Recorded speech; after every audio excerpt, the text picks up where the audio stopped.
یہ گھومنے پھرنے والا سفر نہیں تھا جو آج کل لوگ بہت گھومنے پھرنے، چلو یار ذرا ٹورزم پہ جاتے ہیں. یہ وہ سفر تھا کہ جس میں اللہ کے دین کو سیکھنا تھا، علم دین کو پھیلانا تھا.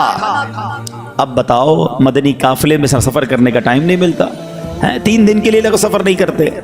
آج جو مدنی قافلوں میں سفر کرتے تمہیں مبارک ہو، یہ میرے داتا کا طریقہ ہے. علم دین سیکھنے کے لیے سفر کیا کریں، پھر دیکھیں کیسے برکتیں ملتی ہیں. آگے چلتے ہیں. داتا حضور تقریباً 34 سال کی عمر میں اپنے پیر صاحب شیخ ابو الحسن خطلی رحمت اللہ تعالی کے حکم سے لاہور تشریف لائے. یہاں نیکی کی دعوت کو عام کیا، دین اسلام کا پیغام پھیلایا، لوگوں کو قرآن و سنت کی تعلیم دی. اپنے اخلاق سے، کردار سے، کبھی بیانات فرما کر، کبھی کرامات دکھا کر بے شمار غیر مسلموں کو مسلمان کیا. جو پہلے مسلمان نہیں تھے انہیں سنتوں کا پیکر بنایا، کئی عالم بنائے، کئی لوگوں کو اپنی تربیت میں رکھ کر ولایت کے بلند مقام پر فائز کر دیا.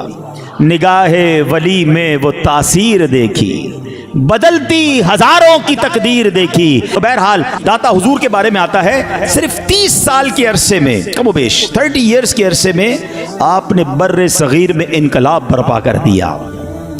پختہ قول کے مطابق 465 ہجری کو آپ نے اس دنیا سے پردہ فرمایا. تقریباً 65 سال کی عمر میں آپ دنیا سے تشریف لے گئے. آپ کا مزار مبارک لاہور میں موجود ہے اور آپ ہی کی نسبت سے لاہور کو مرکز الاولیاء اور داتا نگر بھی کہا جاتا ہے. لیکن آپ جب لاہور میں آئے تھے نا تو ایسا نہیں تھا کہ لوگوں نے استقبال کیا، گجرے پہنائے، کارپیٹ بچھائے، حضرت آئیے بڑے اللہ کے ولی آ گئے. نہیں جناب، اللہ والوں نے دین بڑی مشکلوں سے پھیلایا ہے. سنو، داتا حضور کا بھی طریقہ تھا کہ جب آپ کو کوئی مشکل آتی تھی نا تو آپ مزارات اولیاء پر حاضری دیتے تھے. آپ کے بارے میں آتا ہے کہ خود فرماتے ہیں کہ جب مجھے کوئی مشکل آتی میں حضرت بایزید بستامی رحمت اللہ تعالی علیہ کے مزار پر چلا جاتا اور وہاں اللہ سے دعا کرتا، ان کی برکت سے میری مشکل آسان ہو جاتی. تو اب کیا ہوا، ایک بار کا واقعہ ہے کہ داتا حضور فرماتے ایک مشکل آئی، میں چلا گیا بایزید بستامی رحمت اللہ تعالی علیہ کے مزار پر، دعا مانگی. قدرت کو کچھ اور ہی منظور تھا، کبھی کبھی آزمایا بھی جاتا ہے نا. ہاں، ہم سمجھتے جو مانگو وہ مل جائے، اللہ ہم سے ہمارے لیے بہتری فیصلہ فرمانے والا ہے نا. اللہ پر بھروسہ تو کریں.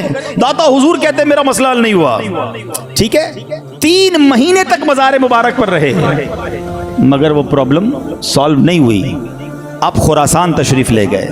خراسان میں ایک گاؤں تھا، وہاں پہنچے، رات گزارنے کے لیے ایک خانقاہ میں تشریف لے گئے. وہاں کے لوگ بڑے بے ادب قسم کے لوگ تھے. انہوں نے داتا حضور کے ساتھ بڑا توہین آمیز، بڑا سخت نازیبا رویہ اپنایا. خود لذیذ کھانے کھائے اور ان کو سوکھی اور پھپھوندی لگی ہوئی خراب روٹی دی، معاذ اللہ تانے بھی دیے، جلی کٹی سنائی. کس کو؟ داتا علی اجویری رحمت اللہ تعالی علیہ کو.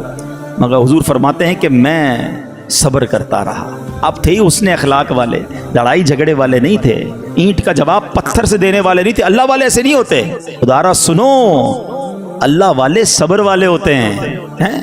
تو اب سنو، داتا حضور کو جب برا بھلا بھی کہا گیا، جلی کٹی سنائی گئی، روٹی کھانا بھی صحیح نہیں دیا گیا، آپ کہتے ہیں میں نے کوئی جواب نہیں دیا، صبر کرتا رہا. 3 مہینے سے جو میری مشکل رکی ہوئی تھی اللہ نے صبر کی برکت سے وہ حل فرما دی، وہ کام بن گیا. کیوں؟ اللہ ہی نے قرآن میں فرمایا نا، ان اللہ مع الصابرین، اللہ صبر کرنے والوں کے ساتھ، صابروں کے ساتھ ہے. ہم صبر ہی تو نہیں کرتے، محبت کرتے ہیں اولیاء سے، ہاں نام لیں تو دھوم جاتے ہیں، ان کی منقبت بھی پڑھتے ہیں، ان کا عرس بھی مناتے ہیں، مگر یہ نہیں سیکھتے کہ ان کی زندگی کیسی تھی. وہ صبر والے تھے.